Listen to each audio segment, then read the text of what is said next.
Hey, how are you? Welcome to the channel. My name is Drew, aka Booty Sweat, and today marks the first inaugural episode of Booty Sweat Lodge.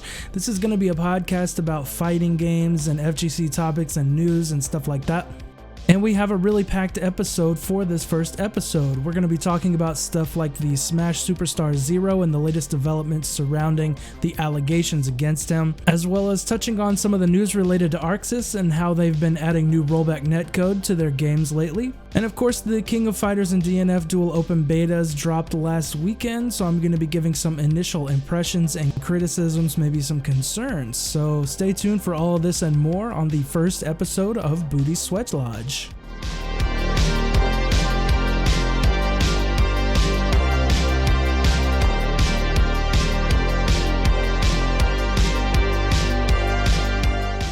Once again, welcome to the first episode of the podcast. Before we get started with our first topic, I did want to kind of do a little bit of housekeeping. If you're an audio-only listener, then you of course can find me at my main channel on YouTube, Booty Sweat 4491. And if you're watching this on YouTube, I'm going to be doing my best to post new episodes of this podcast every single Monday, and the audio version will be on Spotify and Apple Podcasts the following Tuesday. At any rate, let's get into the first topic. So the first thing that we're going to be talking about today is the ZeRo controversy. So if you're not big into the Smash community, or if you are, then really it doesn't really even matter whether or not you're really into the Smash community. You probably have heard of the controversy surrounding the Smash community. Lots of allegations of sexual misconduct, of grooming and pedophilia and things like that. And really one of the biggest stories around this situation is, of course, ZeRo, who is known for being one of the best Smash 4 players of all time, one of the best Smash players of all time, pretty dominant in the scene and extremely popular YouTuber and content creator for the game. And of course, we all remember just recently he was pretty much crucified for the alleged inappropriate behavior with minors. He's been labeled a child predator. His life has been pretty much destroyed. We later learned that he also has had several suicide attempts and things of that nature. Really terrible stuff, of course. And let me be clear when I talk about this stuff. I'm not in the thick of the Smash community. I'm not really a Smasher myself, and so I'm not necessarily super in the thick of this. I do not have a dog in this fight or anything of the sort. And so when I talk about this stuff, I'm not necessarily taking a side. I want to make that very clear here. Instead, I've just been reading some reports and watching some videos about there are supposedly the accusations against ZeRo were false, despite being propagated by several other prominent community members. Not in the least including Leffen and Jisoo. I'm sure a lot of you have heard this before. The idea that's being propagated is that the confession on the part of ZeRo was kind of coerced under pressure, that maybe there was something he was kind of being inappropriate about, but a lot of the accusations were outright false, provably false, and supposedly, and I believe that a lot of people in the community are getting very angry at the fact that his life was basically destroyed because supposedly these allegations are false. I know there have been a lot of reports that Jisoo came up with this 50 something page document on that was basically proving ZeRo was this horrible child predator or something, and people have just very extensively challenged it. I won't necessarily say they've debunked it or anything. Again, I'm not taking a side, but I do think that there's one really important thing that comes out of this, because there are recent reports that ZeRo is going to be taking some kind of legal action, maybe against those prominent community figures due to defamation or that sort of thing. I can't speak on the accuracy of whether or not the claims against him were false or anything like that, but really, the main reason I wanted to bring this up is because I think this is a really important thing to take away from this. If you don't know all the facts, you should be keeping your mouth shut one way or the other. I think the court of public opinion is just a really negative thing that we shouldn't encourage. And I think that things need to be provable and they need to be evidence-based before we just throw somebody completely under the bus. Because it looks like if these things are true, if it's true that these allegations are false, if it's true that ZeRo can prove his innocence, then he's basically been run through the ringer for no reason. And And I just think that's obviously, for very obvious reasons, that's a bad thing, and we shouldn't encourage that. We shouldn't want that. Likewise, if ZeRo were to be guilty of the things that he is accused of, then obviously we would want the proper consequences to be doled out in that respect. However, again, if I just want to encourage you, the listener, the viewer, whatever, that if you don't know the facts, if you don't know exactly what happened, then it doesn't make a whole lot of sense to pick sides right off the bat. People are really quick to jump to one side or the other because of their personal biases, and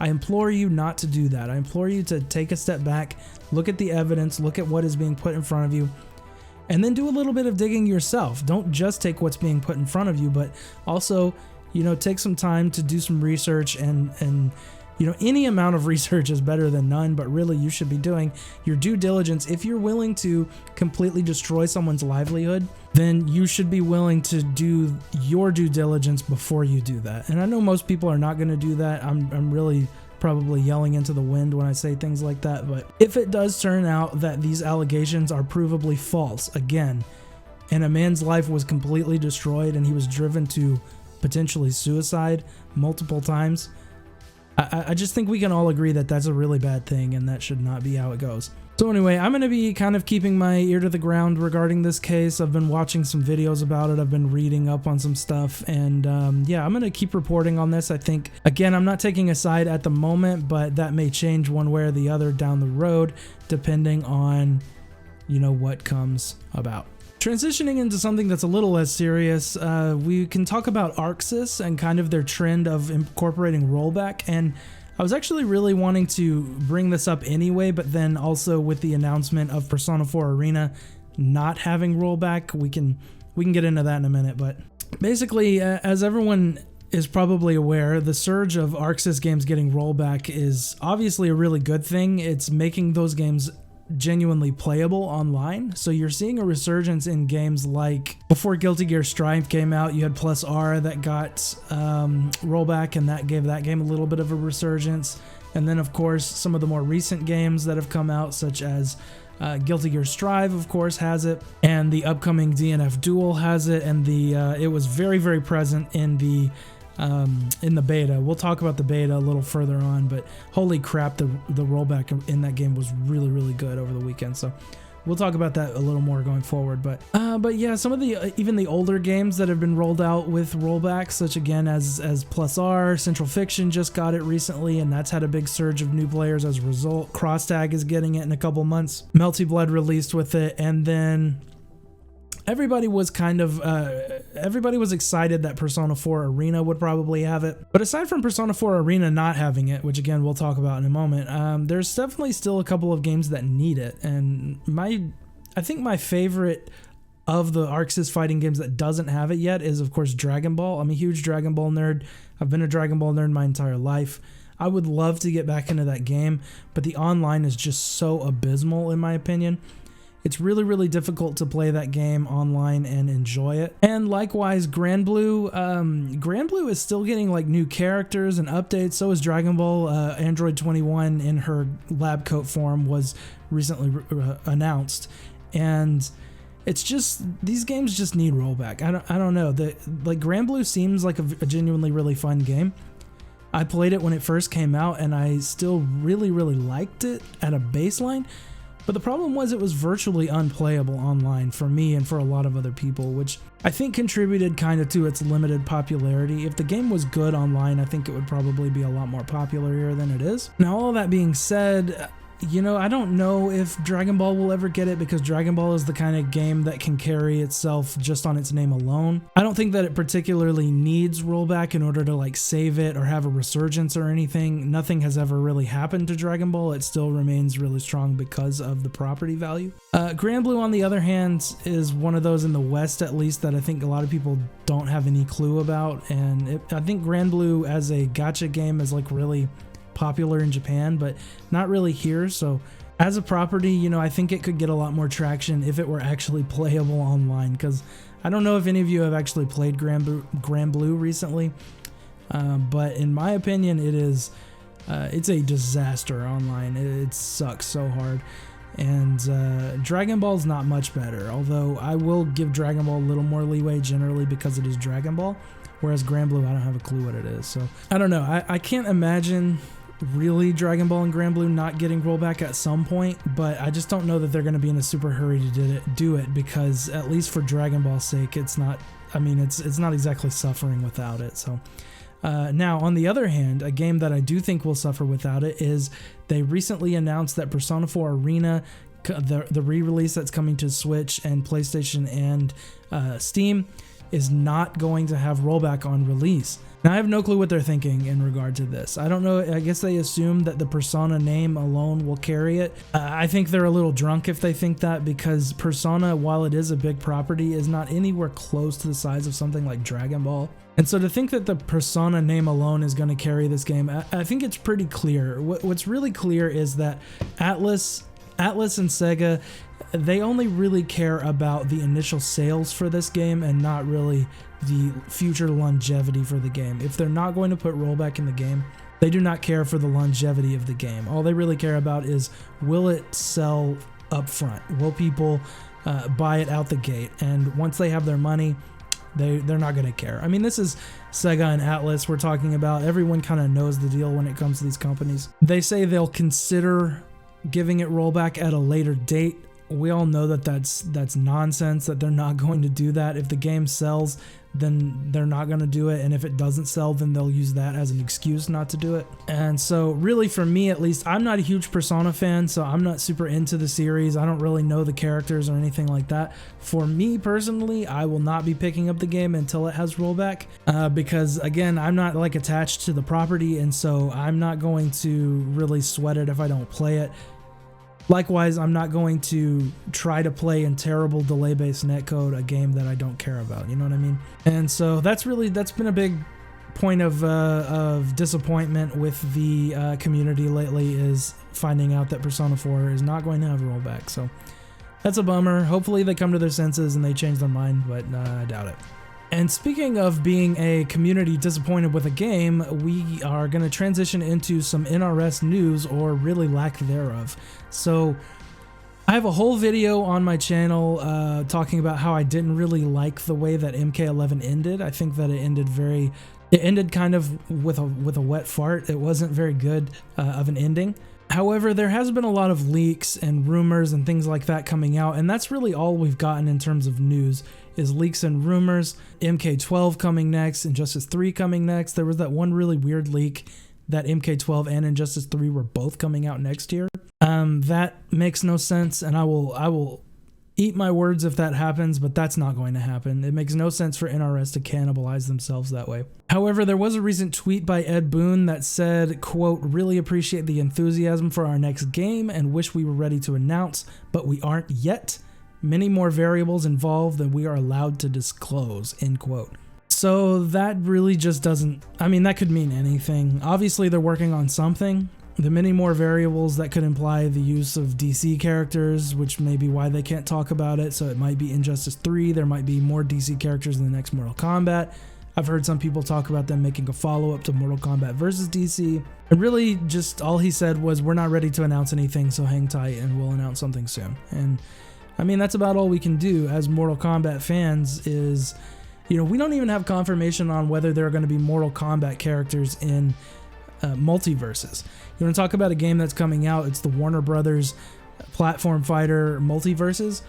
If there were a game that needed Mortal Kombat characters, it would probably be that, but we don't even know if there are going to be any in that game. So I don't know. I'm going to play that game regardless, by the way, if it has Mortal Kombat characters or not, because it does have DC characters, and that's cool, and some other characters that I think would be cool to play, and it's free to play, so I might as well try it. But at the same time, I just really think that it would benefit from having Mortal Kombat characters in it, even if just one or two, even if you just included Scorpion and Sub-Zero, or Scorpion and Liu Kang, or Raiden, or somebody. Now, an interesting thing to note is that if you remember way back in 2018 at the Game Awards, they announced Mortal Kombat 11, and then the game came out only like 4 months later.